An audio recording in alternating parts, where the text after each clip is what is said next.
Selamat pagi, mari kita mengawali hari ini dengan mendengarkan firman Tuhan dari buku Renungan Pagi Pulang ke Rumah yang ditulis oleh Ellen G. White bersama dengan Pendeta Glenn Sakul, Gembala Jemaat Yongkwang, Makassar.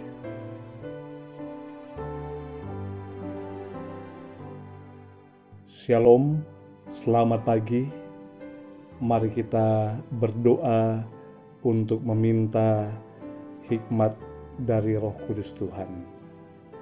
Ya Allah kami yang di sorga, ketika kami mendengarkan firman-Mu di pagi ini, kiranya Roh Kudus Tuhan memberikan kami hikmat dan kuasa. Di dalam nama Yesus kami berdoa. Amin.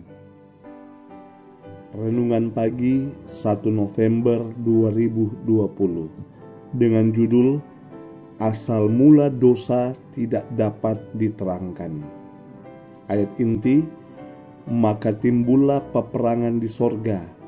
Mikael dan malaikat-malaikatnya berperang melawan naga itu, dan naga itu dibantu oleh malaikat-malaikatnya. Wahyu 12 ayat 7.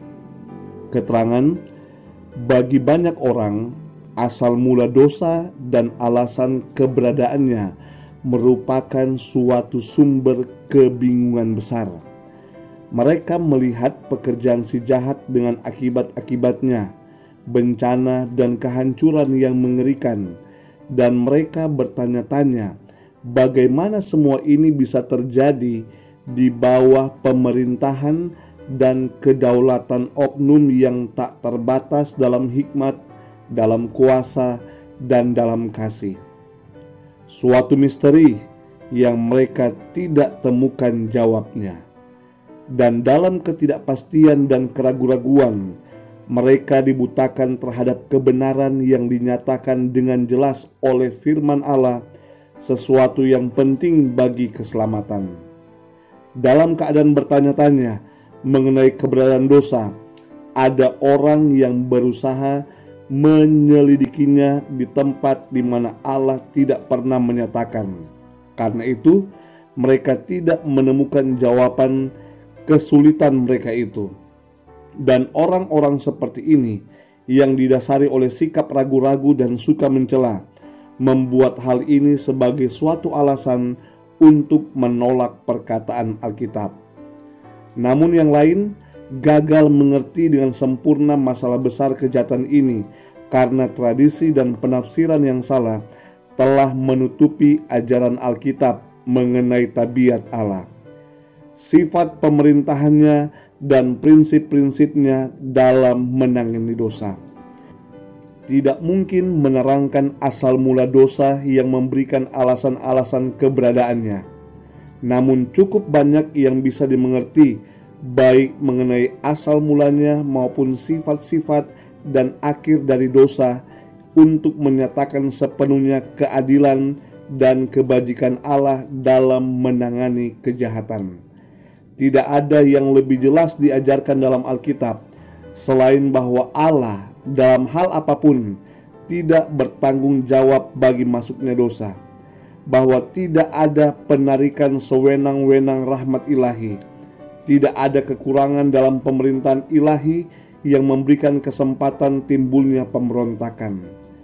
Dosa adalah pengacau dan pengganggu, sehingga tidak ada alasan untuk membiarkan keberadaannya dan kehadirannya.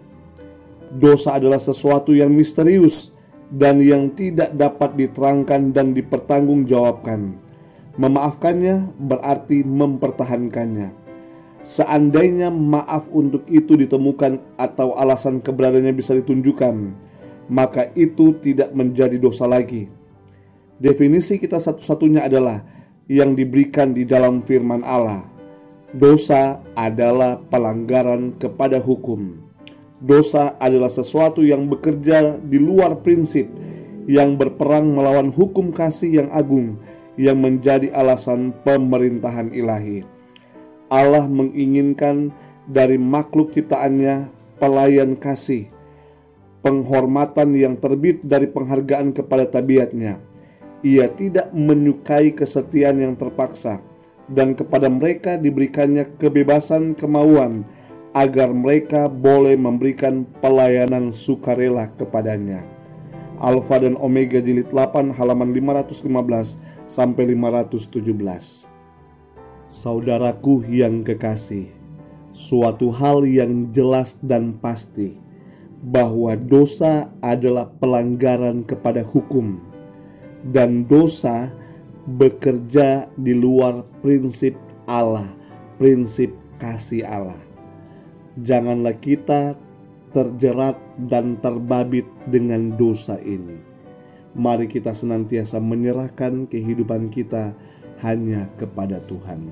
Mari kita berdoa. Ya Tuhan Allah kami yang di sorga, kami mengucapkan rasa syukur kami kepadamu ya Tuhan, atas berkat dan kasih karunia yang Tuhan karuniakan dan berikan bagi kami pada pagi hari ini.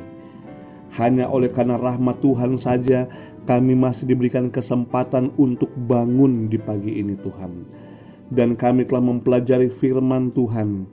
Tolong kami agar kami bisa menang, bisa mempertahankan iman kami, bisa menang dalam pergumulan-pergumulan dengan dosa.